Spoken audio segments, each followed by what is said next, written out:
You know that feeling when you're working on a project that you're an expert on, and you do all the research and you do all the legwork to get started, and then you actually start the project, and someone comes along who has no idea what you do and says, no, no, no, this is all wrong. You got to start over. In fact, reverse everything you already did.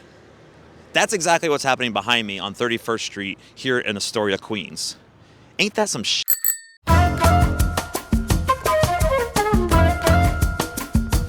Hey everybody, it's Andrew from Bike Life Unchained, a show where we explore bike cultures in cities across the US and beyond. But today I have a special report and a new segment we're calling Ain't That Some Shit?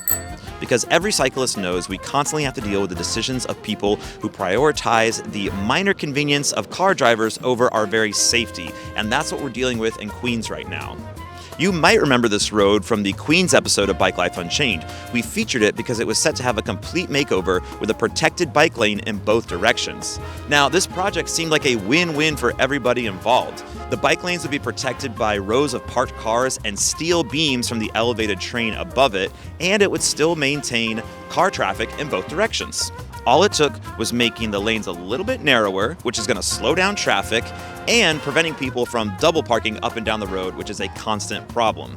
Now, of course, because we can't have nice things, a bunch of businesses in the area raised a big stink, including a food truck over here, who, need I remind you, your business is on wheels. You can move it anywhere, said it was going to destroy their businesses.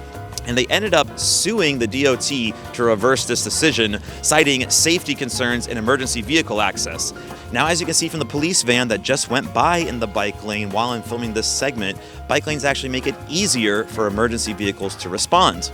And if emergency vehicle access was actually the concern, you would think they would be raising a stink about the rampant double parking that happens on 31st Street.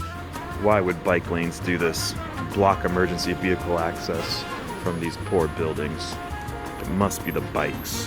What do you think is actually more likely to block a fire truck? It's a bunch of bullshit. Now, when you ask these businesses on camera about the lawsuit decision, do they cite emergency vehicle access? Of course not. They talk about this. It gives a lot of problems, especially with the parking. Parking. It's always about parking. But need I remind you, this proposal maintains parking on both sides. I was actually clipped by a car yesterday. A lot of drivers just don't care. They drive very aggressively around here. So having a protected lane where there is cars and steel beams in between you and moving traffic makes it so that people of all cycling abilities can ride. Unfortunately, with the ruling of this judge, we've just taken a big step back right here. Well, thankfully, New York City's cycling community and local advocacy groups have mobilized a massive response in the days since that decision came down. And tonight, we're staging a massive rally and protest ride on 31st Street to show these businesses and that judge that our safety is not going to be compromised. We can start and end the press conference by just saying this. If it saves lives, it's worth doing. If it saves lives, it's worth doing. A court has ordered that the Department of Transportation rip out a bike lane that was proposed for 31st Street here in Astoria. 31st Street is one of the most dangerous streets in Queens. It's been on the Vision Zero priority list for years. More than 200 people have been seriously injured just in the past 5 years. A person was killed. And this is a critical bicycling and pedestrian link, and it should be a high quality street that protects the people of Queens, but instead a judge has ordered being ripped out. So we're here to protest, to say no, to fight back, and say that the city needs to immediately appeal this misguided ruling and get this pedestrian and bicycling safety project installed. So this is the street that is has the proposed redesign that's been stopped by a judge. The plan was to have a bike lane at the curb, a parking lane for protection, 2 travel lanes.